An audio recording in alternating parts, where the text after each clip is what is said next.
ॾहरकी में तेल कंपनियुनि में मक़ामी माण्हुनि खे नज़रअंदाज करण ख़िलाफ़ JUI पारां एहतजाजी मुज़ाहिरो करे धरणो हंयो वियो।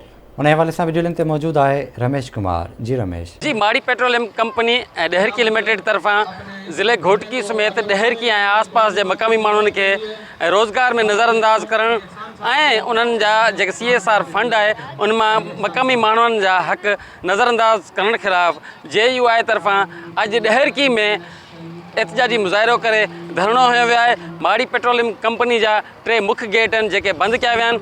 JUI अॻवाननि जो चवणु आहे त माड़ी पेट्रोलियम कंपनी जे अॻियां 27 सेप्टेम्बर ते असां एहतजाजी मुज़ाहिरो करे धरणो हंयो हुयो, जंहिंमें असां हुननि खे चार्टर ऑफ डिमांड ॾिनो हुयोसीं त हीअ असांजो जेको चार्टर ऑफ डिमांड आहे, मुतालबा आहिनि, उहे मंज़ूर कया वञनि ऐं माड़ी पेट्रोलियम कंपनी मक़ामी माण्हुनि खे रोज़गार ॾिए ऐं उन्हनि खे हक़ ॾिए। उन्हनि जो इहो चवणु आहे त जेके असांजा मेन मुख्य मक़सदु हुया मक़ामी माण्हुनि जे हक़नि जे लाइ, उन्हनि खे मुकमल तौरु नज़रअंदाज कयो वियो आहे, जंहिं करे अॼु ॿीहर असां हिते 7 अक्टूबर ते एहतजाजी मुज़ाहिरो करे धरणो हुयो आहे। उन्हनि जो इहो बि चवणु आहे त जेसि ताईं असांजा इहे मुतालबा जेके जाइज़ मुतालबा आहिनि उहे मंज़ूर न कया वेंदा, तेसि ताईं असांजी एहतजाजी तहरीक खे अञा वधीक तेज़ कयो वेंदो। असांजी आला क़यादत इन हवाले सां राब्ते में आहे ऐं हू जेको बि फ़ैसिलो कंदी असांखे क़बूल हूंदो।